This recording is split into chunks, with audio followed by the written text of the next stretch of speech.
Student আসসালামু আলাইকুম।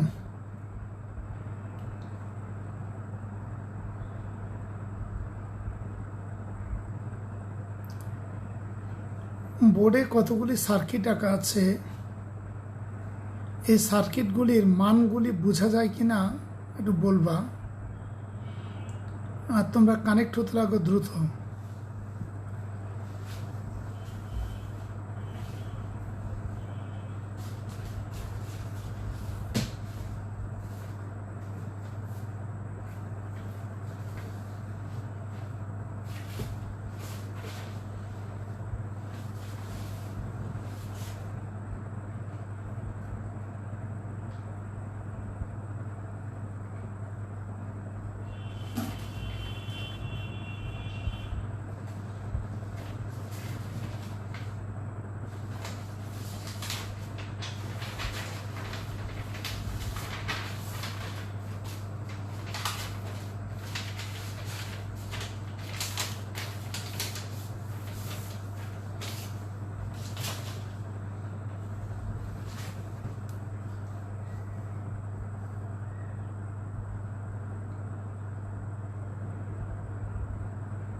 দেখা যাচ্ছে না?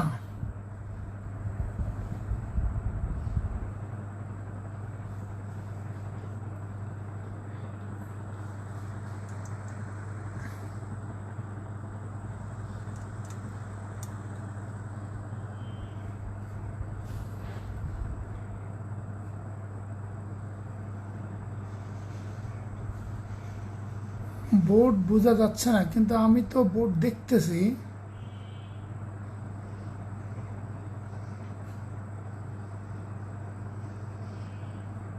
বোর্ডটা এই যে অনেকে বলছে ফুল ক্লিয়ার, অনেকে বললো ক্লিয়ার না।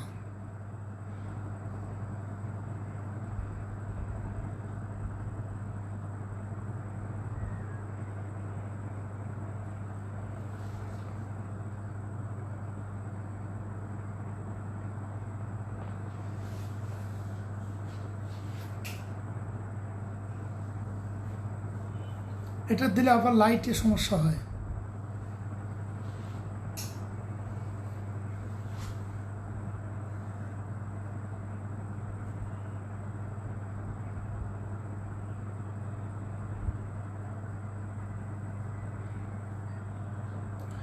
অল্প কয়েকটি সার্কিটের মান বোঝা যাচ্ছে না, কিন্তু আমাদের সবগুলি লাগবে না, আমরা সবগুলি মুছে ফেলবো। তোমরা উপরে কোনারটা বুঝতেছো কিনা দেখো, মূল সার্কিটটা বুঝো কিনা সেটা দেখলেই হবে।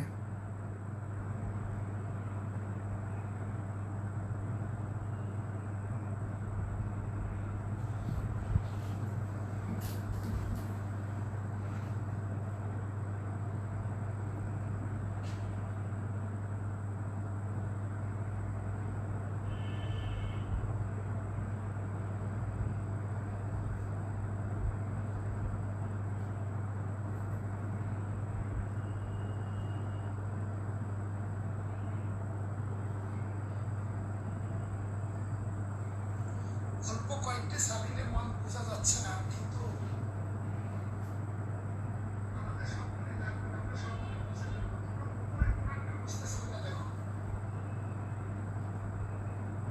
মূল সার্কিটটা বুঝো কিনা সেটা দেখলেই হবে।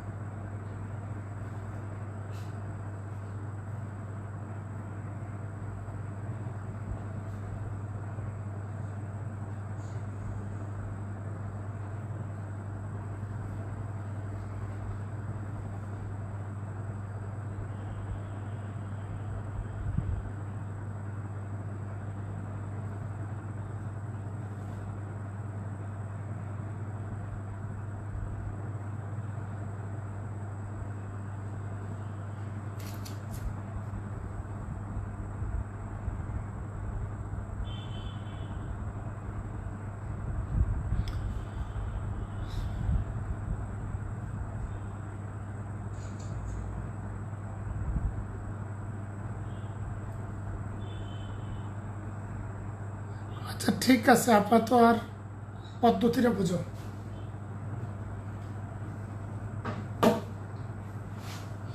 হ্যাঁ স্টুডেন্ট, ধন্যবাদ। শোনো, আমাদের এই শীতের আজকে লাস্ট ক্লাস, আর দুটো ক্লাস পরে আমরা পুরোপুরি কেমিস্ট্রি শুরু করব। আর দুইটা মাত্র ক্লাস আছে, এই ক্লাস পরে আমরা কেমিস্ট্রির দিকে যাব। তো এই লাস্ট ক্লাসে আমার মনে হয় পুরো আজকে একটা অঙ্কই করানো লাগবে, সম্ভাব্য, তাও শেষ করতে পারবো কিনা জানি না। আর এটা যদি তোমরা বুঝে যাও, এটা শীটের 34 নাম্বার অঙ্কটা তোমাদের জন্য আমি সময় বাছা নিয়েছি। তোমরা দেখবা পদ্ধতিতে এই যে জিনিসটা আছে, এটা 1 নাম্বার, এটা 2, এটা 3, এটা 4, ও 3-এর পরে 3, এইটা হলো 4, 5, এটা 6 নাম্বার, 7, এটা 8, এখানে হলো 9 নাম্বার, এন্ড এটা 10।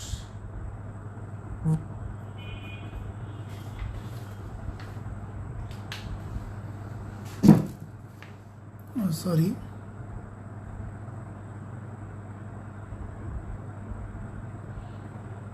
ঠিক আছে, আর কথা না, আমরা দেখি। অনেকটা কাছে নিয়ে আসছি আমি ক্যামেরাকে। এই 10টা সার্কিট, আমার সার্কিট মূলত একটা, যে এটা সম্বন্ধে জ্ঞান অর্জন করবে, এটা সম্বন্ধে ভালো বলতে পারবে। তোমরা খেয়াল করবে তোমাদের শীটে যে সার্কিট আছে ওখানে ভোল্টেজ দেওয়া আছে 12 ভোল্ট। আমি ইচ্ছা করে একটু স্মরণ করলাম, আমি এখানে ভোল্টেজ দিয়েছি 12 ভোল্ট না দিয়ে আমি ভোল্টেজটা দিয়েছি 16 ভোল্ট। তোমার এই 16 ভোল্ট 12 ভোল্ট এটা নিয়ে টেনশন না করে তুমি পদ্ধতিতে শুধু খেয়াল করবা, পদ্ধতিটা বুঝো কিনা। বেশ বড় অঙ্কটা, এই জাতীয় অঙ্ক হয়তো তোমার পরীক্ষা আসবে না, কিন্তু তাহলে তুমি বলবে স্যার আসবে না তো আপনি শেখাচ্ছেন কেন? শেখাচ্ছি এই কারণে যে এইটা করার অর্থ হলো তুমি অনেক জটিল বর্তনীকে হাতের মধ্যে নিয়ে আসতে পারবা। এরপরে আমরা আমাদের বোর্ড প্রশ্ন আছে, কালকে থেকে আমরা বোর্ড প্রশ্ন শুরু করব, প্লাস অতিরিক্ত আমার কিছু প্রশ্ন আছে সেগুলোও শুরু করে আস্তে আস্তে আমরা আগায় যাব। তো এখন তোমরা এটা একটু মনোযোগ দিয়ে দেখো, শীতের সাথে মিলাও।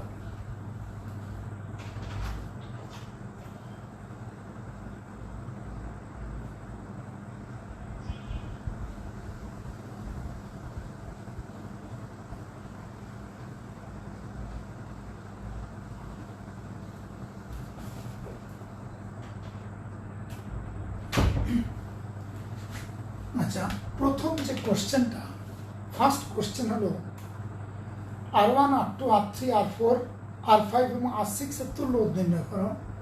আমি এদের তুল্যরোধ নির্ণয় করবো তার আগে আমি পুরো সার্কিটটারই তুল্যরোধ সম্বন্ধে তোমাকে একটা ধারণা দিয়ে দিই। টোটাল সার্কিটের তুল্যরোধ কী করে, তারপরে R1, R2, R3 যা বলে ওটা আমরা পরে দেখব। R1, R2, R3 বলতে যেটা বোঝাচ্ছে, ওই যে দেখো আমি একটু বুঝাই দিচ্ছি।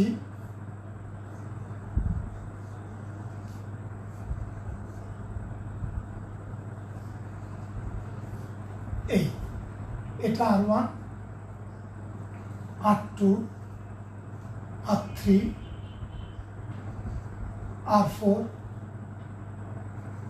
R5, R6, এইটুক তুল্যরোধ বের করতে বলছে। এটা তুল্যরোধটা আমরা সবার শেষে করব।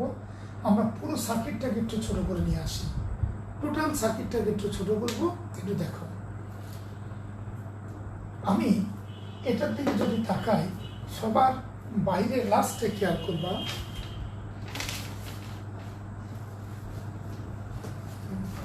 সবার লাস্টে খেয়াল করো, R9 আর R10 এই দুজন শ্রেণীতে আছে। তাহলে এই দুজনের তুল্যরোধ R9 আর R10 এর, এটা কিন্তু আমি লিখে দেব না, বুঝাই দেব, তুমি করবা। R9 আর R10 এই দুজনের তুল্যরোধের মান, এটা যেহেতু শ্রেণীতে আছে RS1 = 12। দেখো এই শুধু ওই দুটোকে আমি ছুটি করছি, ওই দুটোর পরিবর্তে RS1 = 12 লিখছি আমি। তুমি খেয়াল করে দেখো, R9 আর R10 এদের পরিবর্তে RS1 = 12, আর এদিকে যা ছিল সার্কিট 100% ঠিক রাখছি। এবার তুমি আসো দ্বিতীয় অংশে, এইটার সাথে এটা আছে সমান্তরালে। তাকায় দেখো, R8 এবং RS1 হলো ওই যে R9 আর R10 এর সিরিজটা। তাহলে R8 ও RS1 এই দুটো তুল্যরোধ হচ্ছে, এই দুটো পরস্পরের সাথে সমান্তরালে আছে। সমান্তরালে যদি দেখো দুজন, তো এই দুজনের তুল্যরোধ হচ্ছে 4 ওহম। আমি পরের চিত্রটায় এই দুজনের পরিবর্তে 4 ওহম মানের রোধ বসাইছি। তাকায় দেখো, এই মাঝখানটা মুছে দিয়েছি, এই দুজনের সমান্তরালে 4 ওহম মানের রোধ বসাইছি। এটার নাম হলো RP1। আমার কথা ধরতে পারছি কিনা আবার দেখো, এই দুজন R8 আর RS1 এই দুজনের পরিবর্তে দুজনের তুল্যরোধের সমান্তরালে আছে। ফলে এই দুজনের তুল্য সমান্তরালের জন্য যে বৈদ্যুতিক বিন্দু হিসাব করে ফেলবা, তাহলে আর তোমার কোনো অসুবিধা হবে না। এই দুজনের তুল্যরোধ হচ্ছে 4, এর মধ্যে এটা মুছে দিয়ে এই RP1 দিয়েছি। দেখো এটা হলো RP1 = 4, আর R7 পর্যন্ত যেরকম চেয়ারা ছিল সেই চেয়ারটাই হুবহু রেখে দিয়েছি। এবার তাকায় দেখো, এই RP1 আর R7 এই দুজন শ্রেণীতে আছে। এই দুজনের তুল্যরোধ হচ্ছে 12, এই যে তুল্যরোধ হচ্ছে 12। তাহলে এই দুজনের তুল্যরোধ হচ্ছে 12 এর সাথে R6 দেখো এটা সমান 12। আমি এই দুজনকে সরাই দিয়ে 12 লিখছি। এবার করলাম কি, এটার সাথে এটা সমান্তরাল আছে। দেখাই দেখো, তাহলে সমান্তরাল বেড়েছে, সমান্তরাল বুঝবো কি করে? এখান থেকে হিসাব করো। মনে করো এটা A বিন্দু, এটা A বিন্দু, এটা B বিন্দু, তাহলে এটা হলো B, এটাও B। এর মানে A আর B এর মধ্যে রোধ আছে 2টা, ফলে এরা সমান্তরাল আছে। যে সিস্টেমটা এটা আর কি। যা হোক, এখন R6 আর RS2 এই দুজন সমান্তরাল আছে। এই দুজনের তুল্যরোধ হচ্ছে 6 আর 12 তুল্যরোধ হচ্ছে 4। দেখো এই দুজনকে সরাই দিয়ে আমি 4 ওহম মানে একটা রোধ রাখছি, আর R5 পর্যন্ত যে চেহারা ছিল সেই চেহারা আছে। আমি এক এক করে সার্কিট আমি বলবো যে এটা বর্তনী ডিসেকশন করছি, ব্যবচ্ছেদ করছি। তোমরা বায়োলজিতে যেমন ব্যবচ্ছেদ করো, ঠিক আমি ব্যবচ্ছেদ করে আসছি। তাহলে এই দুজন শ্রেণীতে আছে, এই দুজনের তুল্যরোধ হচ্ছে 8। এই দুজনের পরিবর্তে 4 নম্বর 6 নম্বর চিত্র দেখবা, এই দুজনের পরিবর্তে আমি এই দুজন RP2 প্লাস R5 এটার তুল্যরোধের মান হলো RS3 এর মান এই দুজনের যোগফল হলো 8 লিখলাম। আর এই R4 এর জায়গায় আছে, আর বাকিটুকু ঠিক আছে। এবার দেখো RS3 আর R4 এরা কিন্তু আবার সমান্তরালে আছে। ফলে এই দুজনের তুল্যরোধ পরস্পর তুল্যরোধ RP3 ধরলাম, সমান্তরালে যেহেতু, এটা হলো 4। এখন এই RP3 এর সাথে R3 এই দুজন আবার শ্রেণীতে আছে। এই দুজনের তুল্যরোধ হলো 8 সাথে এই 8 সমান্তরাল আছে। এই দুজনের তুল্যরোধ হচ্ছে 4। এবার বর্তনীর মোট তুল্যরোধের মান হলো 8, মানে 4 + 4 8। এই হচ্ছে আমাদের 10টা পার্টে, 10টা রোধকে আমি 10টা পার্টে ভাগ করছি। তুমি শুধু খেয়াল করবা প্রথম থেকে যে ওই দুজনের পরিবর্তে RS1, এই যে RS1, এবার RS1 আর R8 এই দুজন সমান্তরাল, এই দুজনের পরিবর্তে RP1 যেহেতু সমান্তরাল RP1 আর R7 সিরিজে আছে। এই দুজনের পরিবর্তে RS2 আর R6 সমান্তরাল আছে। এই দুজনের পরিবর্তে RS2 আর R6 সমান্তরাল আছে। এই দুজনের পরিবর্তে আমি 4 ওহম লিখলাম, এই যে 4 ওহম। এবার এই 4 আর 4 সিরিজে আছে। এই দুজনের পরিবর্তে আমি লিখলাম 8 এর সাথে 8 সমান্তরাল আছে। এই দুজনের পরিবর্তে লিখলাম 4 এর সাথে এই 4 সিরিজে আছে, এদের 8 এর সাথে 8 সমান্তরালে, এটা 4 এর সাথে 8 সমান্তরাল করলে 4 আর 4 শ্রেণীতে আছে। এই হলো সার্কিট ডিসেকশন বা ব্যবচ্ছেদকরণ। আমি এটা ব্যবচ্ছেদ করে দিলাম পুরো সার্কিটটাকে। এবার তাহলে বর্তমানে মোট তুল্যরোধের মান হবে তোমার 8 ওহম। তো আমাদের প্রশ্ন ছিল কিন্তু এই পুরোটা না, আমাদের প্রশ্ন ছিল R6 পর্যন্ত। আমাদের প্রশ্ন ছিল R1 2 3 4 5 6 এর তুল্যরোধ নির্ণয় করতে বলছে। তাহলে R1 এর মান কত? R1 এর মান যদি আমি দেখি, R1 = 6, R3 = 4, R2 = 8,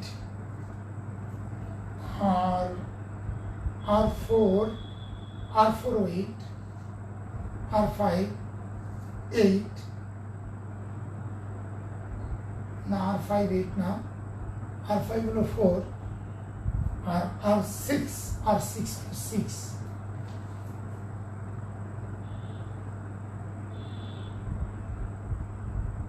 আচ্ছা, এ পর্যন্ত যদি তুল্যরোধ, আমি পুরো সার্কিটের তুল্যরোধটা বের করা শেখাই দিয়েছি। এখন তুমি যদি বলো পুরো সার্কিটটা স্যার কীভাবে লিখবো, আপনি এটা বলেন। তুমি প্রথম বলবা R9 ও R10 সমান্তরালে সিরিজে আছে, সুতরাং এদের তুল্যরোধ RS1 equal R9 plus R10। এবার তুমি বলবা RS1, এই যে RS1 ও R8 সমান্তরালে আছে, এদের তুল্যরোধ RP1 ইকুয়াল সমান্তরাল করে বের করবা 4 পাবা। এরপরে বলবা RP1 R7 শ্রেণীতে, সুতরাং এদের তুল্যরোধ 12, সুতরাং RS2 ইকুয়াল 12। RS2 আর R6 সমান্তরালে, এদের তুল্যরোধ RP2 ইকুয়াল 4। আর RP2 এবং R5 শ্রেণীতে, এদের তুল্যরোধ 8। আর এই যে এদের তুল্যরোধ 8, RS3 ইকুয়াল 8। RS3 আর R4 সমান্তরালে, এদের তুল্যরোধ 4, RP2 ইকুয়াল 4। RP2 এবং RP3 ইকুয়াল 4, RP3 ও R3 শ্রেণীতে, এদের তুল্যরোধ 8। এরকম পরপর তুমি আগে যাবে। তো যে এইটুক বুঝছে তার জন্য এটা তো কোনো প্রশ্নই না, এটা তার জন্য কোনো সমস্যাই না। তারপর আমরা সমস্যার সমাধানটা একটু দিচ্ছি। দেখো, এই R6 আর R4 R5 এটা শ্রেণীতে আছে। R6 আর R5 যদি শ্রেণীতে থাকে, তাহলে এদের তুল্যরোধ হলো 6 4 10। এই 10-এর সাথে 8 সমান্তরালে এদের তুল্যরোধ করবা। এই তুল্যরোধ যেটা পাবা, ওটার সাথে তখন ওটার বর্তনীটা আসবে, এই দুটার তুল্যরোধ হচ্ছে 10। তাহলে সার্কিটটা আসবে যেরকম, সার্কিটটা আমি ছোট করে নিচ্ছি।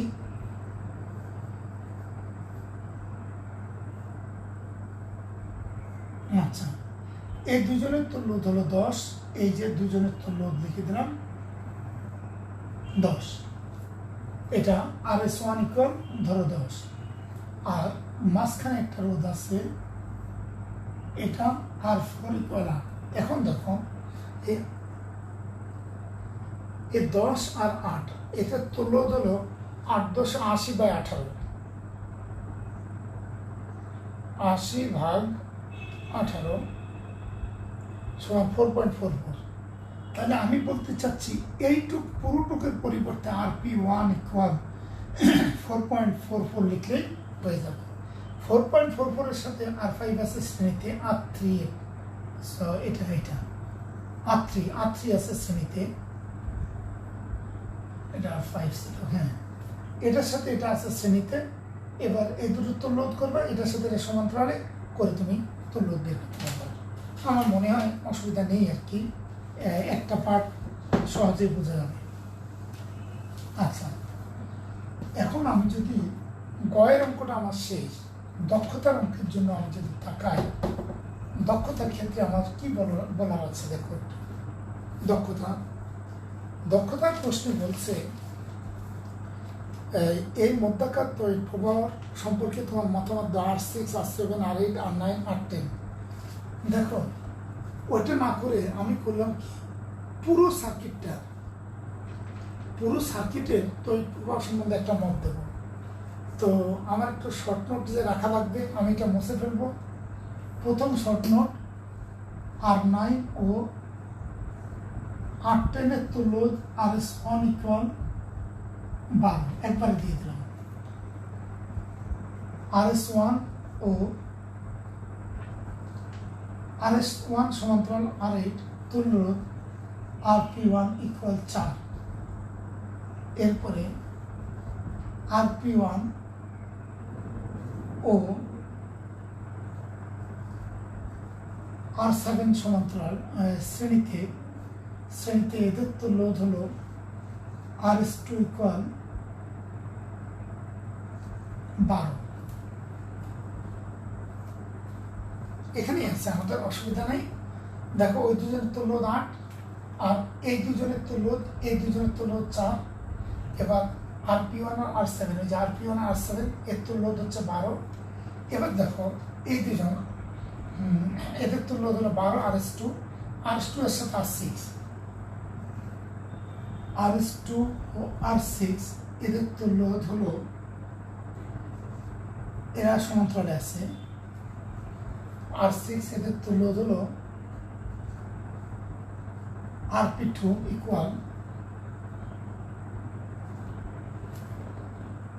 RP2 equal 4। এবার এই RP2 এর সাথে R5 শ্রেণীতে আছে,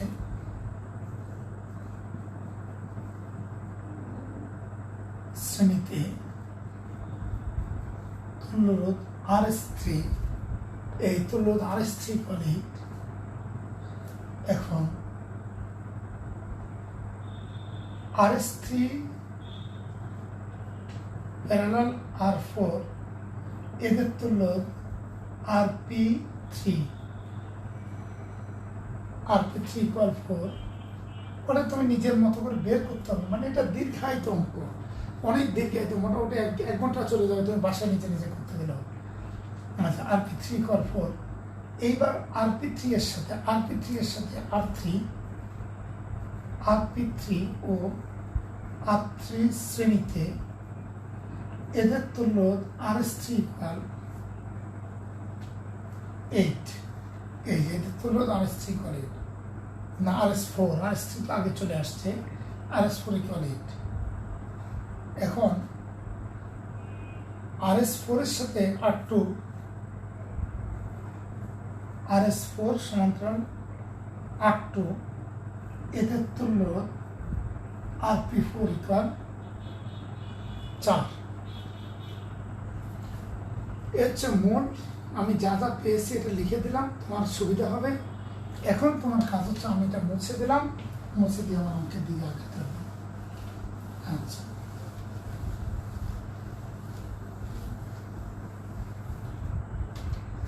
আমাদের কাজ, আমি পুরো সার্কিটে কারেন্ট বের করতেছি। সার্কিটে কারেন্ট যদি তুমি পেয়ে যাও তাহলে তুমি R6, 7, 8, 9, 10 সবার কারেন্ট সম্বন্ধে মতামত দিতে পারবে।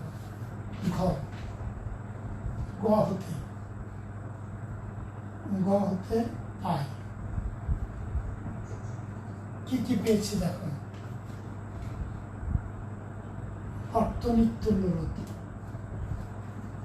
বর্তনীর তুল্যরোধ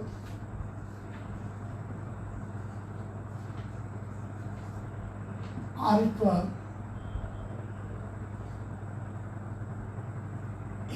8 ওহম। আচ্ছা, এবার আমরা শ্রেণীর তুল্যরোধগুলো শুধু খেয়াল রাখবো। আমাদের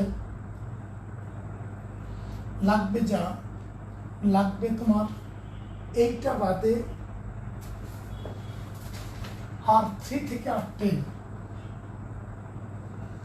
R3 থেকে R10 পর্যন্ত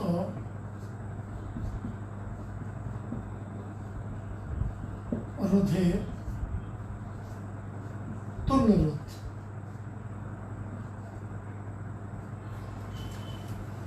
RS4 ইকুয়াল 8। এই দেখো, এই R2 বাদে পুরো অংশের তুল্যরোধ হলো 8 পেয়েছিলাম লাস্টে, এই RS4 ইকুয়াল 8। আমি শুধু শ্রেণীগুলি সামনে নিয়ে আসবো। আচ্ছা, এবার এখানে এসে আমার আসবে R5 থেকে R10। R5 থেকে কেন এটা নিচ্ছি এটা তুমি বুঝবা, একটু পরে বুঝবা। R10 পর্যন্ত রোধের তুল্যরোধ RS3 ইকুয়াল, R5 থেকে R10 যদি হিসাব করি আমি, তাহলে এই দুটো তুল্যরোধ হলো RS1, RP1, আবার RS2। তো R5 থেকে R10 পর্যন্ত RS3 ইকুয়াল 8। এখন আমি নেব R7 থেকে R10, R7 থেকে R10 পর্যন্ত RS2 ইকুয়াল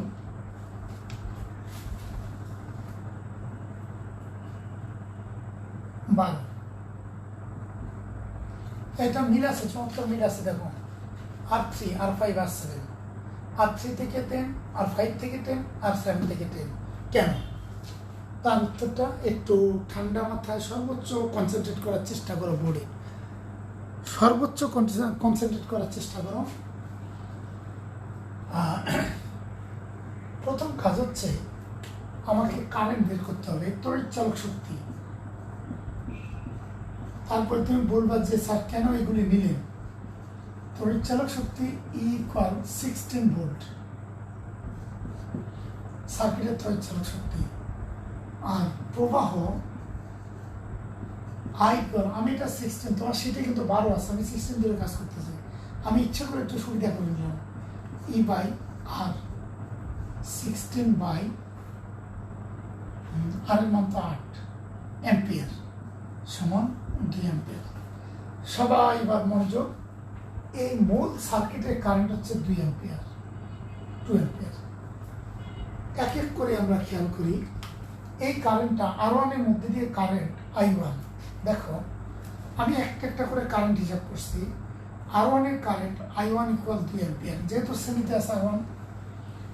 এই প্রবাহটা যখন এখানে গেছে, এখানে যে সে দুইটা রাস্তা পেয়েছে, একটা রাস্তা পেয়েছে, একটা রাস্তা পেয়েছে।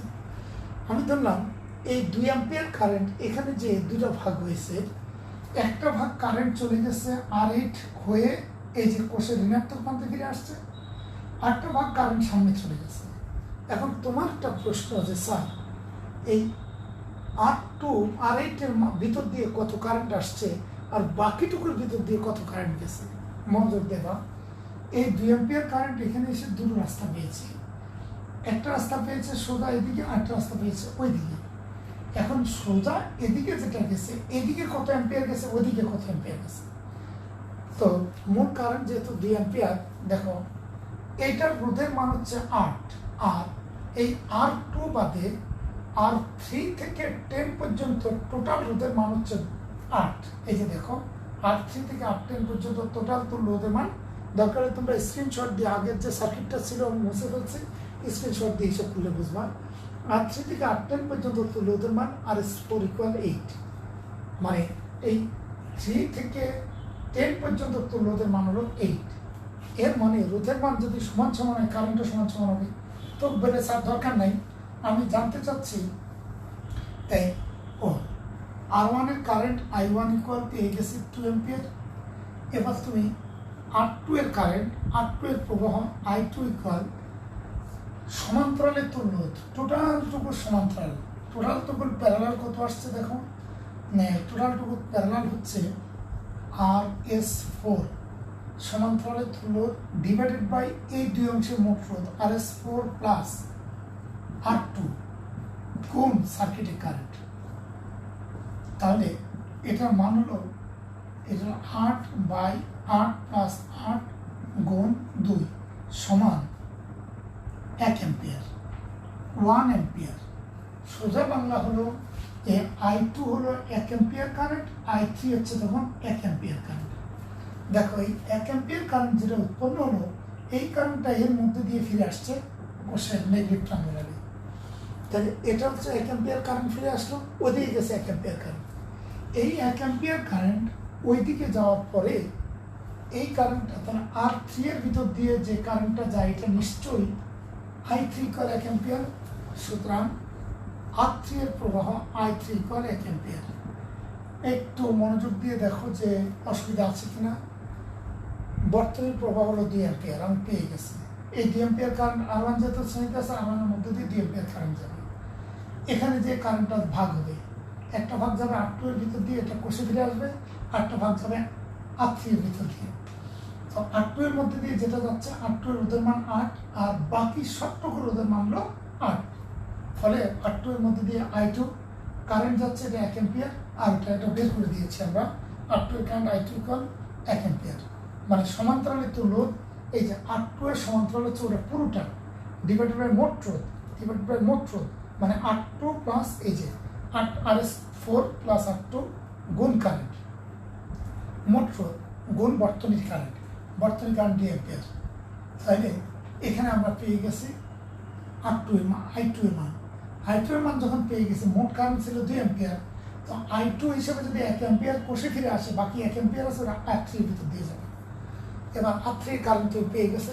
এখন এখানে এসে খেয়াল করো, এখানে এসে কারেন্টটা আবার 3টা রাস্তা, না কতগুলি রাস্তা পাচ্ছে। একটা রাস্তা এটা, একটা রাস্তা এটা, একটা রাস্তা এটা, একটা রাস্তা এটা, 4টা রাস্তা পাচ্ছে। এই 4টা রাস্তার মধ্যে দিয়ে এখন তোমার প্রশ্ন, আমি মনে করলাম R4 এর মধ্যে দিয়ে I4 কারেন্ট আসবে, তাহলে R4 এর প্রবাহ R4 এর প্রবাহ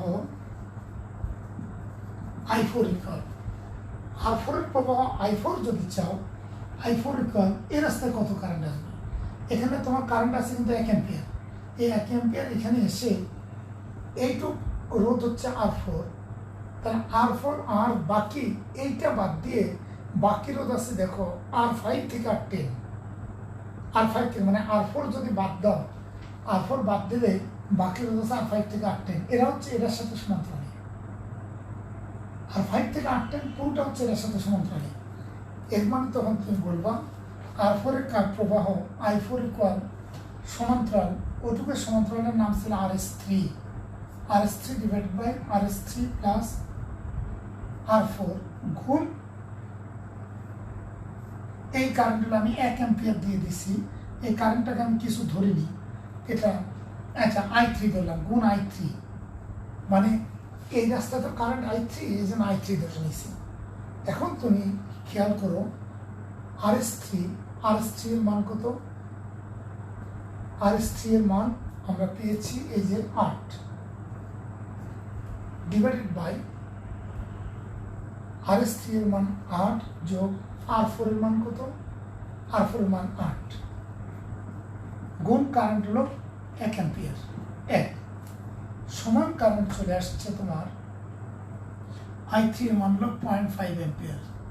কেউ যেন বলো না যে স্যার এটা পরের দিন আবার বুঝান, এটা পরদিন বুঝান। আমাদের এখনো অনেকগুলি সার্কিট আছে ঝামেলাপূর্ণ, আমাদের বোর্ড প্রশ্ন কমপ্লিট করতে হবে। শুধুমাত্র ইলেকট্রিসিটি করে পরীক্ষার হলে গেলেই হবে না, এই জন্য আমাদেরকে দ্রুতই একটু আগাতে হবে। এটা আমি আর রিপিট করবো না, আজকেই যত আমি পুরো 1 ঘন্টা টাইম নেব এটা করার জন্য।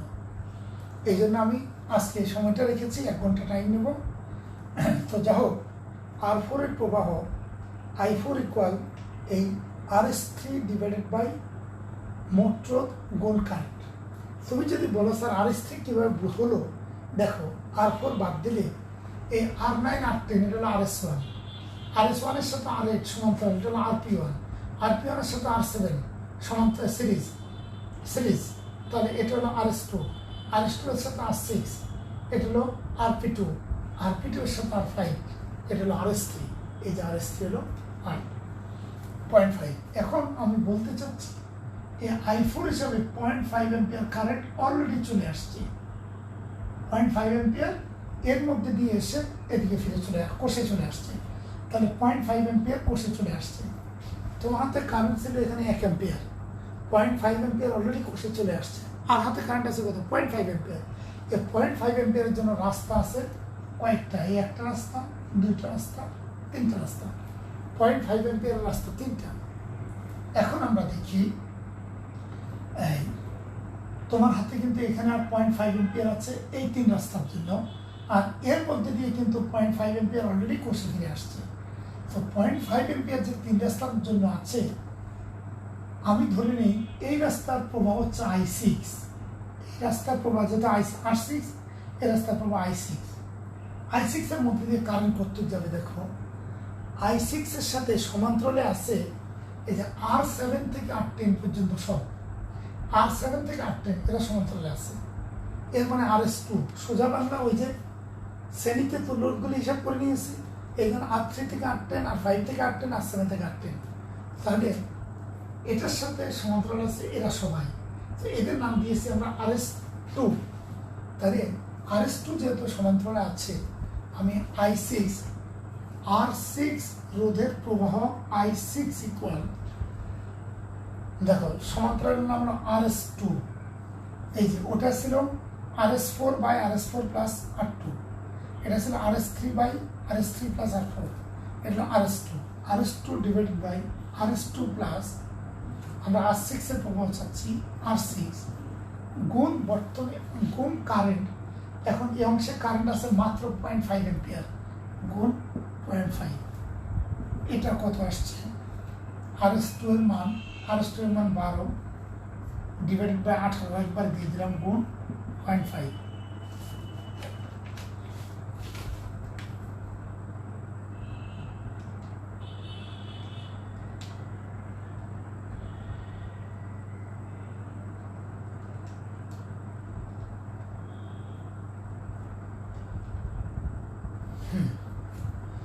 এইটা পেয়ে গেলাম 0.333 অ্যাম্পিয়ার। আচ্ছা, এটা যদি 0.333 অ্যাম্পিয়ার হয়, অবশিষ্ট প্রবাহ কত আছে দেখো তো। অবশিষ্ট প্রবাহ আমি দিলাম আই প্রাইম ইকুয়াল এই 0.5 মাইনাস 0.333 অ্যাম্পিয়ার সমান মাইনাস 0.016 অ্যাম্পিয়ার। আচ্ছা, এখন আমরা দেখি I6 এর মান হলো 0.33 I6, এটা মান 0.333 I6। তাহলে বাকি তোমার হাতে কারেন্ট আছে 0.167। এখন 0.167 এর একটা অংশ I8 হিসাবে যাবে। দেখো, I8 এর কারেন্ট যদি তুমি হিসাব করতে চাও, I8 এর কারেন্ট, তাহলে I8 এর কারেন্ট যদি হিসাব করতে চাও, এটার সাথে সমান্তরাল আছে ওই দুজন। তো R8 এর প্রবাহ সমান, R8 এর প্রবাহ সমান I8 সমান, আমি একবারে সমান্তরাল হচ্ছে 12 ডিভাইডেড বাই 18 গুণ অবশিষ্ট কারেন্ট আছে 0.167, 12 বাই 18 গুণ 0.167, 12 ভাগ 18 গুণ 0.167, 0.341, 0.111 অ্যাম্পিয়ার। I8 হলো 0.341 অ্যাম্পিয়ার, এটা হলো 0.111। তাহলে I9 প্রবাহটা কত হবে? I9 এর মান, I9 আর জায়গা নেই এখানে, I9 এর মান হলো মাইনাস 0.167, 0.057, 0.057 আর লেখার তো জায়গা নেই।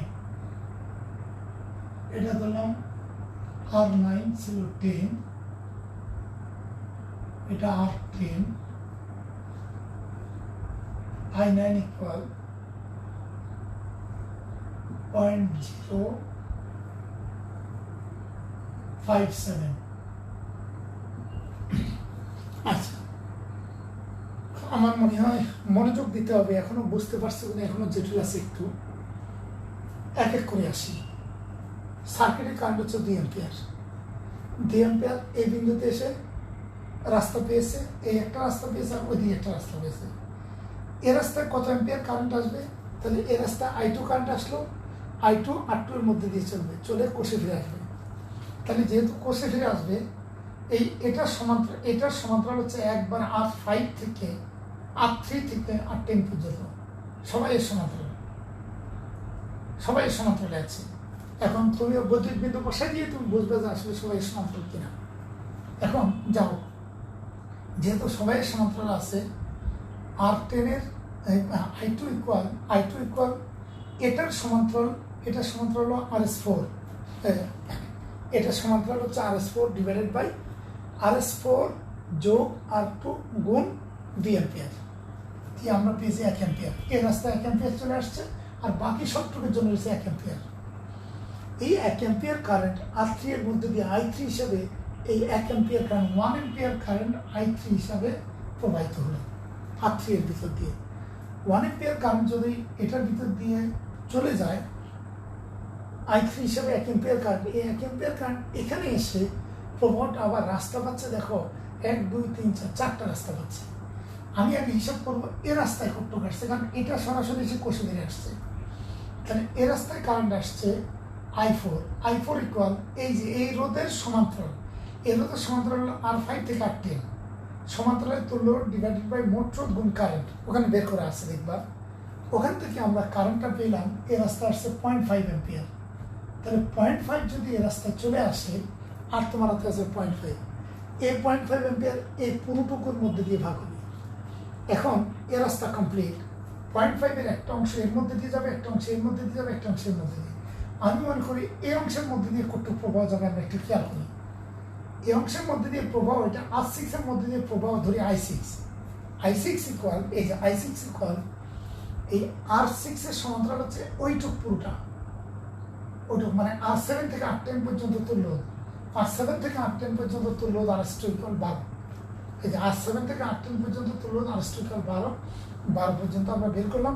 এই যে 12 ডিভাইড বাই এই 12 যোগ R6 গুণ এই অংশের কারণ হচ্ছে 0.5, এই যে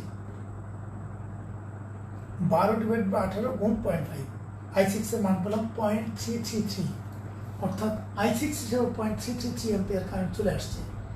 এবার 0.5 অ্যাম্পিয়ারে 0.333 অ্যাম্পিয়ারের দিক দিয়ে চলে আসছে। এবার তুমি চিন্তা করো, তোমার হাতে কারেন্ট আছে আর 0.5 থেকে এই কারেন্টটা বাদ দাও 0.167, তাহলে 0.167 অ্যাম্পিয়ার কারেন্ট তোমার হাতে আছে। এই 0.167 অ্যাম্পিয়ার একটা যাবে I8 হিসাবে, একটা যাবে I9 হিসাবে, I9 বা I10 যেটা হয় I9 হিসাবে যাবে।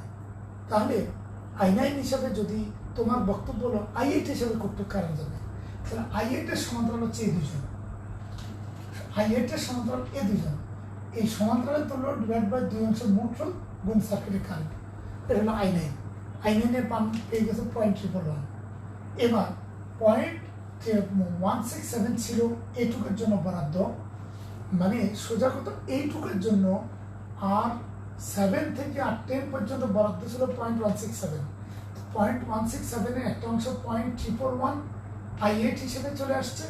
তাহলে আর I9 হিসাবে 0.167 থেকে 0.111 বাদ দাও, তাহলে 0.057 অ্যাম্পিয়ার এটা যাবে I9 বা I10 হিসেবে।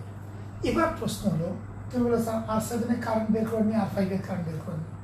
দেখো R7 এর কারেন্টটা আমি ধরলাম I7টা করতো এই এখান থেকে আমার এ পর্যন্ত আমার হাতে কারেন্ট ছিল 1 অ্যাম্পিয়ার, 1 অ্যাম্পিয়ার 0.5 কিন্তু এদিক থেকে ফিরে আসছে, আর আছে 0.5। এই 0.5টা কিছু আসবে এই রাস্তা হয়ে R5 হয়ে,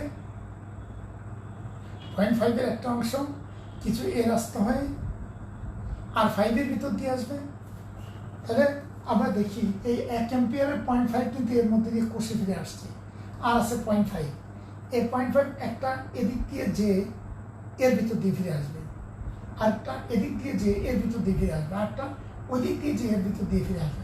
সোজা বাংলায় কথা হলো হচ্ছে এটা যেহেতু এটা ওদের সবার সাথে শ্রেণীতে আছে, এর মানে এটার ভিতর দিয়ে 0.5 অ্যাম্পিয়ারই ফিরে আসতে হবে। একটু ধরতে পারছো কিনা একটু দেখো। 1 অ্যাম্পিয়ার কারেন্ট ছিল, 1 অ্যাম্পিয়ার যদি R4 এর মধ্যে দিয়ে 0.5 এদিক দিয়ে এক্সিট করে, তাহলে আর আছে 0.5। তো 0.5 অ্যাম্পিয়ার একটা অংশ এদিক দিয়ে নামবে, এদিক দিয়ে আসবে, এদিক দিয়ে নামবে এখানে ফিরে আসবে, এদিক দিয়ে নামবে এখানে ফিরে আসবে। আর যেদিক দিয়ে যাক এই R5 অতিক্রম না করে তুমি কিন্তু যেতেই পারবা। তুমি যেদিক দিয়ে ঢুকতে চাও R5 অতিক্রম করে যেতে হবে 0.5কে। এই জন্য 0.5 এর মানলো R5 এর প্রবাহ I5 ইকুয়াল 0.5 অ্যাম্পিয়ার। আচ্ছা, এখন যখন তুমি 0.5 পেয়ে গেছো, এবার তুমি নেক্সট অংশের দিকে খেয়াল করো। তোমার বক্তব্য হলো স্যার R7 এর প্রভাব তো আপনি হিসাব করেননি। R7 এর প্রভাব দেখো, এই 0.33 আমার হাতে ছিল 0.5, 0.333 অ্যাম্পিয়ার কারেন্ট এর মধ্যে দিয়ে ফিরে আসছে। আর 0.333 মানে 0.5 থেকে 0.333 বাদ দিলে থাকে 0.167। এই 0.167 অ্যাম্পিয়ারের কারেন্টের একটা অংশ I8 হিসেবে আরটা I9 হিসেবে ফিরে এসে এর মধ্যে দিয়ে আসবে 0.167। এই দেখো এখান থেকে আসছে 0.167, আর এখান থেকে আরো 0.5 যোগ হচ্ছে, এই রাস্তা আরো 0.3 যোগ হচ্ছে, তাহলে 0.167 যোগ 0.3, এই পয়েন্টে এসে ওই কারেন্টটা এই পয়েন্টে এসে নামবে। তাহলে এই I6 কারেন্টটা এই পয়েন্টে এসে নামবে, এই পয়েন্টে আসলো 0.3, 0.333, আর এই কারেন্টটা এখানে এসে 0.167, এই দুটো যোগফল কিন্তু 0.5। তাকায় দেখো এই i5 এর কারেন্ট কিন্তু 0.5 হয়ে গেল। আবার যদি মনে করো যে ওটা ধরতে অসুবিধা হয়েছে, তাহলে আমি বলছি i6 কারেন্টটা এক্সিট করবে কোন দিক দিয়ে, i5 হয়ে। তো i6 কারেন্টটা যখন এই পয়েন্টে আসবে, এই বিন্দুতে আসবে, তখন এই কারেন্টের মান 0.333, আর এই বাকি অংশের কারেন্টটা ওই দিক দিয়ে যাবে, ওই কারেন্টটা হলো 0.167। তাহলে 0.167 অ্যাম্পিয়ার কারেন্ট আর 0.333 অ্যাম্পিয়ার কারেন্ট, এটা এই পয়েন্টে এসে একসাথে হবে, একসাথে হয়ে গেল কত, 0.5 অ্যাম্পিয়ার কারেন্ট। তাহলে দেখো R5 এর ভিতর দিয়ে এই i5 যেটা 0.5 অ্যাম্পিয়ার কারেন্ট কষে ফিরে আসছে। তো আমরা সামগ্রিকভাবে দেখলাম এই R2 এর ভিতর দিয়ে 1 অ্যাম্পিয়ার কারেন্ট কষে ফিরে আসছে, আর বাকি অ্যাম্পিয়ার কারেন্ট পুরো বর্তনী ঘুরে টুরে, তারপর পুরো বর্তনী ঘুরে বাকি কারেন্টটা চলে আসছে। বাকি 0.5 অ্যাম্পিয়ার, 1 অ্যাম্পিয়ার কারেন্ট R2 এর মধ্যে দিয়ে আসছে, আর 0.5 অ্যাম্পিয়ার বাকিটার মধ্যে দিয়ে আসছে। এর মধ্যে দিয়ে R4 এর মধ্যে দিয়ে কিন্তু 0.5 ফিরে আসছে। আর 0.5 এরা করছে যে R5 থেকে R10 সবার মধ্যে দিয়ে ভাগ হয়ে আসছে। এখন তোমরা, আমি জেনারেলি পড়ানোর সময় কমেন্ট দেখি না, আমি একটু এখন কমেন্ট দেখব তোমার কোন পার্টটা অসুবিধা হচ্ছে। তোমরা একটু কমেন্ট করো, আমি এখন একটু কমেন্ট দেখব তোমাদের।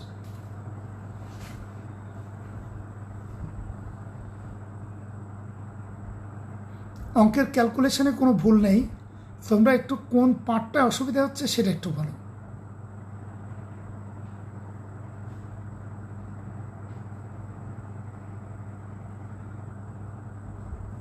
ও 0.0167, হ্যাঁ হতে পারে। এইটা i7, আচ্ছা হ্যাঁ 0.0167 প্লাস 0.057, না 0.167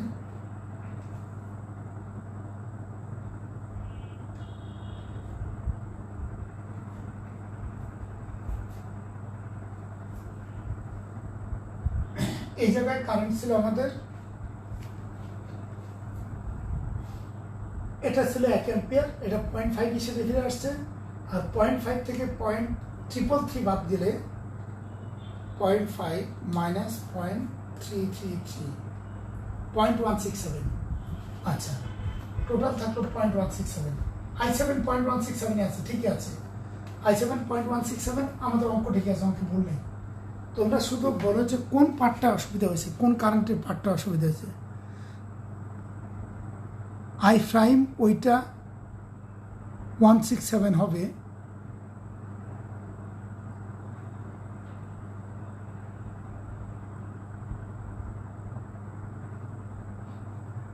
ও 0.0 না, এটা 167 হবে, ঠিক আছে, থ্যাংক ইউ। i'টা হবে 0.167, ওই যে আমরা লিখছিও 0.167 অ্যাম্পিয়ার, হ্যাঁ, কারণ 0.333 এর মধ্যে দিয়ে আসার পর আর বাকিটুকু আসলো 0.167, বাকিটুকু হলো 0.167, যেটা R7 এর ভিতর দিয়ে এক্সিট করবে। এই যে R7 রোধের মধ্যে দিয়ে যাবে, একটা R6 এর মধ্যে দিয়ে ফিরে আসবে, একটা ওটার মধ্যে। ভেরি গুড যে করছো। এরপরে R5 R7টা আরেকবার রিপিট করেন, R5 আর R7 রিপিট করবো। R5 আর R7টা, হ্যাঁ ঠিক আছে, একটু দেখি। দেখো আমার মূল কারেন্ট আই তো এখানে এসে 2 অ্যাম্পিয়ার, এখানে এসে R2 এর মধ্যে দিয়ে চলে আসছে 1 অ্যাম্পিয়ার, কষে ফিরে আসছে। আর তোমার হাতে আছে 1 অ্যাম্পিয়ার, এই 1 অ্যাম্পিয়ার R3 এর ভিতর দিয়ে যাবে। R3 এর ভিতর দিয়ে এখানে যে কয়টা রাস্তা পাবে, একটা R4 এর মধ্যে দিয়ে ফিরে আসবে, একটা ফিরে এসে কষে ফিরে যাবে, ওইদিকে আর যাবে না, কষে ফিরে যাবে। আর বাকিটুকু সবাই মিলে R5 এর মধ্যে দিয়ে এক্সিট করবে। খেয়াল করো, R4 এর মধ্যে দিয়ে যে যাবে সে কিন্তু R5 পাবে না, সে সোজা কষে ফিরে যাবে। আর বাকি যে কারেন্টটা থাকবে, এই কারেন্টটা টোটালটা R5 এর মধ্যে দিয়ে বেরোতে হবে। তাহলে R5 এর মধ্যে দিয়ে যদি বেরোতে হয়, তুমি নর্মাল চিন্তা করতে পারো যে এখানে আছে 1 অ্যাম্পিয়ার, 1 অ্যাম্পিয়ার 0.5 R4 হিসেবে, i4 হিসেবে চলে আসছে কষে, আর তোমার হাতে আছে 0.5, তাহলে বাকি 0.5 পুরোটা ঘুরে R5 এর মধ্যে দিয়ে আসতে হবে। আচ্ছা, এবার আমরা যদি মিলাই দিতে চাই যে R5.5 হলো কি করে, তার পদ্ধতি হলো এই যে এখানে যে একটা কারেন্ট I6 হিসেবে এ রাস্তায় ফিরে আসবে। তাহলে I6 কারেন্টটা আসছে কত, 0.333 এখানে আসবে, 0.333 এখানে আসবে, আর ওই রাস্তা থেকে আসতেছে 0.167, এই দুটোর যোগফল হলো 0.5, ওটা R5 হিসেবে যাবে। আর R7 হিসেবে যে কারেন্টটা আসবে সেটা দেখি। আচ্ছা, এই কারেন্টটা যেটা যাচ্ছে এটা কিন্তু R7 কে আর পাচ্ছে না, এটা যাচ্ছে R5, এটা কোষে ঋণাত্মক প্রান্তে ফিরে আসবে। তাহলে যেহেতু ঋণাত্মক প্রান্তে ফিরে আসবে, এখন আমার 0.333 বাদ দিলে 0.5 থেকে বাকি হলো 0.167, এই 0.167 এই দুই, একটা এই রাস্তা যাবে, একটা এই রাস্তা যাবে, যত রাস্তায় যাক R7 কিন্তু শ্রেণীতে আছে। R7 কে টাচ না করে সে কোন রাস্তায় ঢুকতে পারবে না, ফলে 0.167 R7 কে টাচ করেই এই রাস্তায় চলে আসবে, R7 এর ভিতর দিয়ে আসবে। এই যে এখন কিভাবে ভিতর দিয়ে আসবে দেখো, I8 হিসাবে যাচ্ছে 0.111 আর I9 হিসাবে আছে 0.057, এই 0.111 আর 0.0597 এই দুটোর যোগফল হচ্ছে 0.167। আমার কথা বোধহয় বুঝতে পারছি যে ওই দুটো যোগফল হলো 0.167, ফলে 0.167 এসব আসছে না। তোমাদের টেনশন করার দরকার নেই, এত বড় সার্কিট পরীক্ষা আসবে না, এটা কিন্তু এটা টেস্টের প্রশ্ন, সমস্যা হলে এটা একটা স্কুল টেস্টের প্রশ্ন দিয়েছে, তো আসবে না। কিন্তু এটা যদি তুমি বুঝো তাহলে তোমার অন্য সার্কিটগুলি অনেক কষ্ট কমে যায়। দেখো একটা চমৎকার জিনিস, তোমার যদি এখন ভোল্টেজ বের করতে বলে তুমি সবার ভোল্টেজ বের করতে পারবে। তুমি প্রত্যেকের কারেন্ট যদি জানো তাহলে প্রত্যেকে, তুমি এখন জানো R1 এর ভোল্টেজ বের করার জন্য তুমি R1 এর ভোল্টেজ সহজে বের করতে পারবা। এর ভিতর দিয়ে কত, এই যে 16 ভোল্টের মধ্যে R1 এর মধ্যে দিয়ে চলে আসছে কত, 6 দুগুণে 12 ভোল্ট যদি ভোল্টেজ বের করতে পারে। আর 16 ভোল্টে 12 ভোল্ট আর 4 ভোল্ট হচ্ছে পুরো সারা গোষ্ঠী নিয়ে হচ্ছে 4 ভোল্ট। এখন তাহলে R2 থেকে একবারে R2 থেকে অত পর্যন্ত তুল্য হিসাব করে আর কিছু দরকার নাই, তুমি I2 জানো, I2 দিয়ে 8কে গুণ করো, I2 কারেন্ট জানো, I2 দিয়ে 8কে গুণ করবা না। এখানে আবার সমস্যা হচ্ছে, তখন আবার ভোল্টেজের জন্য একটু চেঞ্জ করা লাগবে। চেঞ্জটা মানে এটা বাদে বাকি অংশের তুল্য রোধ লাগবে, বাকি অংশের ভিতর দিয়ে, কারণ এই R1 এর ভিতর দিয়ে যাচ্ছে 2 অ্যাম্পিয়ার, যে এটুকু শ্রেণীতে, যেহেতু এটুকুর ভোল্টেজটা আমরা আলাদা করব, তাহলে এটুকুর ভোল্টেজ হচ্ছে 12 ভোল্ট, 6 দুগুণে 12 ভোল্ট, আর আছে 16 ভোল্ট যদি লাগে আর কি, 16 ভোল্ট, তো 16 ভোল্টে 12 বলে 8 থেকে 4 ভোল্ট, এই 4 ভোল্ট হচ্ছে এই টোটালটুকুর জন্য কার্যকর থাকবে। এবার তুমি আবার নতুন করে প্রত্যেকে 4 ভোল্ট কোন দিকে কতটুকু গেছে ভোল্টেজ বের করে ফেলতে পারবা এই রাস্তা হিসাব করে। তো যা হোক, এখন তোমাদের কাজ, তোমাদের যে প্রশ্নটা ছিল এই প্রশ্নটায় কোনো প্রশ্ন, আমি এটার প্রশ্ন চাচ্ছি, এরপরে যদি তোমার কোনো প্রশ্ন থাকে আমি করতে পারবো, প্রবলেম নাই। আচ্ছা বুঝছ, তো তাহলে আমি এখান থেকে নিশ্চয়ই বেরো আসতে পারি। তাহলে একটু খেয়াল করবা, R2 থেকে R10 পর্যন্ত, R2 থেকে R10 পর্যন্ত তুল্য রোধের মান পেয়েছিলাম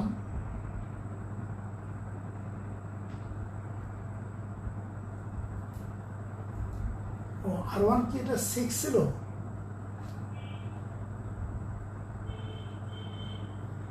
আচ্ছা আমি একটু হিসাব করে নেই, আমার এই হিসাবটা ভুলও আসতে পারে। এই দুটোর তুল্য রোধ হচ্ছে 12, 12-এর সাথে 6-এর তুল্য রোধ হচ্ছে 4, 4-এর সাথে 8-এর তুল্য রোধ 12, 12-এর সাথে 6-এর তুল্য রোধ 4, 4-এর সাথে 4-এর তুল্য রোধ 8, 8-এর সাথে 8-এর তুল্য রোধ 4, 4-এর সাথে 4-এর তুল্য রোধ 8, 8-এর সাথে 8-এর তুল্য রোধ, 8-এর সাথে 8-এর তুল্য রোধ হলো 4, আর ওহো তোমার পুরো সার্কিটের তুল্য রোধ হবে 10।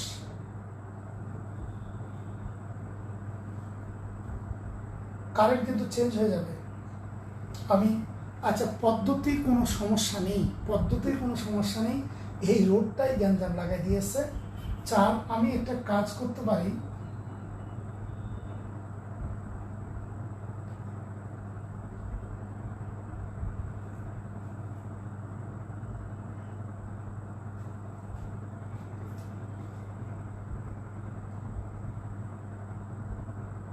এটা যদি 4, এটা 4 দিতে পারি, এই আমাদের ভুলটা কোথায় দেখো, এটা 4 দিতে পারে, তাহলেই আমার R1 এর মান 4। তুমি একটা কাজ করো, মানে আমি যে অঙ্কটা করছি আমি ইচ্ছা করে একটু চেঞ্জ করছি যাতে তুমি ওই তোমার শীটের অঙ্কটাকে ঠিকভাবে করতে পারো। এটা বিরাট ভুল হয়েছে। এই R1 এর মান আসলে 4 ওহম হবে। 4 ওহম হলেই কেবলমাত্র তুল্যদের মান হবে 8। তুল্যদের মান যদি 8 হয়, এই যে তখন তুল্যদের মান হচ্ছে 8, তখন ভোল্টেজ 6, এই 2 অ্যাম্পিয়ার কারেন্ট পাবো। তাহলে আমার মনে হয় এই ভুলটাকে বড় ধরনের ভুল হয়েছে। তোমরা একটু দয়া করে এটা করার সময় এটাকে 4 ধরে অঙ্ক করবা। শুরুতে 6 ছিল, এটা 4 ধরে অঙ্ক করবা। তাহলে এটা 4 ধরে অঙ্ক করলে আর কোনো সমস্যা হবে না। তাহলে এবার দেখো ভোল্টেজ, এই যে একটু আগে ভোল্টেজ বের করতে যে আমার সমস্যা হয়ে গেছিলো ওইসব কারণেই। তো যাই হোক, আমরা হিসাব যখন করব, হিসাব করতে গেলে এই R1 এর সাথে R8 থেকে টোটালটার তুল্যদের মান, আর এটার মান তুল্যদের মান হলো 4। তাহলে এই যে 4 দুগুণে 8, আর এই R8 থেকে R10 পর্যন্ত তুল্যদের মান হলো 4, তুল্যদের মান 4। আবার ওই 4 দুগুণে 8, 8 যোগ 8 ইকুয়াল 16 ভোল্টেজ হয়ে গেল। মানে আমি ভোল্টেজ করতে যে ওই সময় কেন বেঁধে গেছিলাম, বেঁধে যাওয়ার কারণে এই মানটা আমাকে গ্যাঞ্জামে ফেলে দিয়েছে। এখন দেখো এইটুকু ভোল্টেজ হলো 4 দুগুণে 8, আর এই 8-এর সাথে এটা শ্রেণীতে রাখবে, যেটা 9 নাম্বার চিত্রে ছিল, শ্রেণীতে রাখবে। ওইটুকু তুল্য হচ্ছে 4। তাহলে এই 4-এর মধ্যে দিয়ে 2 অ্যাম্পিয়ার যাবে, 4 দুগুণে 8, 8 যোগ 8 ইকুয়াল 16। এখন তুমি ভোল্টেজ বের করতে পারবে, আমাদের ভোল্টেজ দরকার নাই। আচ্ছা, এই অঙ্কটা আজকের এই অঙ্কটা শেষ। অনেকটা টাইম কাটালাম এই অঙ্ক নিয়ে। এবার আমরা এই ফাঁকে যেহেতু সময় পেয়েছি, আরেকটা অঙ্ক একটু দেখি। যে অঙ্কটা আগে একটু দেখাইছিলাম, কিন্তু স্টুডেন্টদের কাছে অনেকবার এই প্রশ্নটা আসছিল কাছ থেকে, স্টুডেন্টদের কাছ থেকে আমি এই প্রশ্নটা পেয়েছিলাম। আমার এখানে প্রশ্নটা আছে।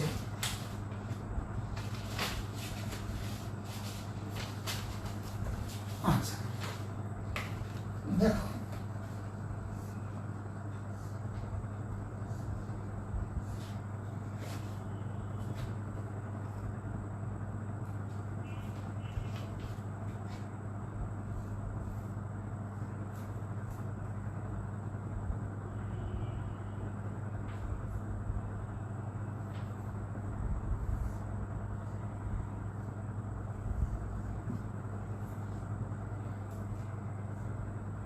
কোষা শেষ করলাম না, ওটা তুমি শেষ করতে পারবে। এবার R1 ইকুয়াল 10, R2 ইকুয়াল 10, ভিন্ন হতে পারে। R3 ইকুয়াল 10, ভিন্ন মান দেব। R4 ইকুয়াল 10, সব একটি মান দিচ্ছি, পরে ভিন্ন মান দেব। এবার আমরা, তোমার দেখে মনে হচ্ছে সব শর্ট সার্কিট হয়ে গেছে, তাহলে স্যার এটা কেমন হলো?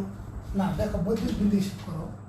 এটা যদি এই বিন্দু হয়, এই সোজা ফিরে যাবে, এটা এ, এটা এ, এটা এ, এখানে কোনো তড়িৎ উপকরণ নাই, ফলে এরা সব বি বিন্দু। আচ্ছা, এবার এটা যেমন এই রোডটা পার হবে, এটা বি বিন্দু, তাহলে এটাও বি বিন্দু নিশ্চিত। এটা বি, এটা বি, এ রাস্তা বি, এ পর্যন্ত বি, আবার এ মাথাও বি। আচ্ছা, এখন এটা যদি বি হয়, দেখো তো এই মাথা পর্যন্ত বি বিন্দু, ইলেকট্রিক্যাল পয়েন্ট হিসাব করতেছি আমরা, বি বিন্দু। এখন আমি এই সার্কিটটাকে ছোট করতে চাই। তুমি বলো এ আর বি, এ আর বি এর মধ্যে একটা রোধ আছে 10, এ আর বি এদের মধ্যে একটা রোধ আছে, ধরো এ আর বি এদের মধ্যে একটা রোধ আছে 10, এ একটা।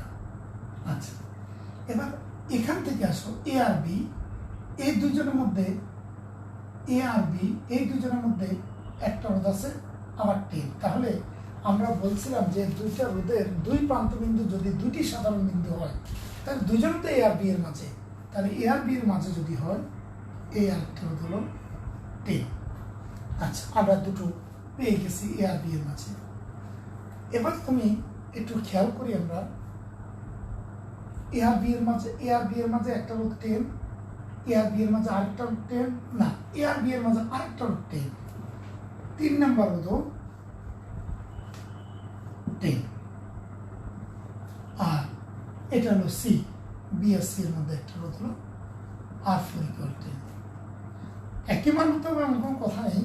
তুমি সিস্টেমটা একটু দেখো। আমি ইলেকট্রিক্যাল পয়েন্ট হিসাব করতেছি, এখান থেকে স্টার্ট করলে এই রাস্তায় গেলে, এই রাস্তায় গেলে দেখো কোনো উপকরণ নাই, এটা পর্যন্ত এই, তাহলে এটা যদি হয় এটা পর্যন্ত এই, কিন্তু এটা যদি একটা রোধ পার হয়, এটা কিন্তু বি, তাহলে এই বি কিন্তু এটা পুরোটু বি, এই পুরোটু বি, এ পর্যন্ত বি, এদিকে বি, এদিকে বি, ওই জন্য রোধ পার হলো সি। তো আমি দেখলাম এ আর বি এর মাঝে রোধ আছে 10, আবার এ আর বি এর মাঝে এ আর বি এর মাঝে রোধ আছে এই 10, আবার এই এ আর বি এর মধ্যে রোধ আছে 10। তাহলে দেখো শর্ট সার্কিট কখন হয়? যখন একাধিক রোধের দুই প্রান্ত একই সাধারণ বিন্দু হয়, একই বিন্দু হয়। এখানে কিন্তু দুই প্রান্ত একই বিন্দু না, কোনো রোধের দুই প্রান্ত একই বিন্দু না। দেখো একটা এ বিন্দু, একটা বি বিন্দু, এটার একটা এ বিন্দু, এই যে একটা এ বিন্দু, একটা বি বিন্দু। এটার ক্ষেত্রে দেখো একটা এ বিন্দু, একটা বি বিন্দু। তুমি যদি বৈদ্যুতিক বিন্দু না বুঝো তুমি এটা বুঝবে না, একবারে অসম্ভব। কারণ বৈদ্যুতিক বিন্দুর ক্লাসটাকে আমি সর্বোচ্চ গুরুত্ব দিয়ে আসছিলাম। এখান থেকে তুমি এই গুরুত্ব লো। এখন যদি তোমার মান হতো, এটা মান হতো 12, এটা মান হতো 10, এটা মান হতো 40, তো যদি এটা হতো 40, তখন তুমি একটা 12 করতে, এটা 40 করতে, করে ক্যালকুলেশন করতে, তা তোমার অসুবিধা হওয়ার কথা না। তাহলে এই জাতীয় কোনো সার্কিট যদি তোমাকে দেয়, আরও রোধের সার্কিট দিতে পারে, 5টা দিল, এখানে আরেকটা দিল, গ্যাঞ্জাম বাঁধাই দিল, এখান থেকে এ পর্যন্ত টানলো একটা, এখান থেকে এ পর্যন্ত টানলো একটা, তারপরে এখানে আরেকটা সার্কিট দিল, দেওয়ার পর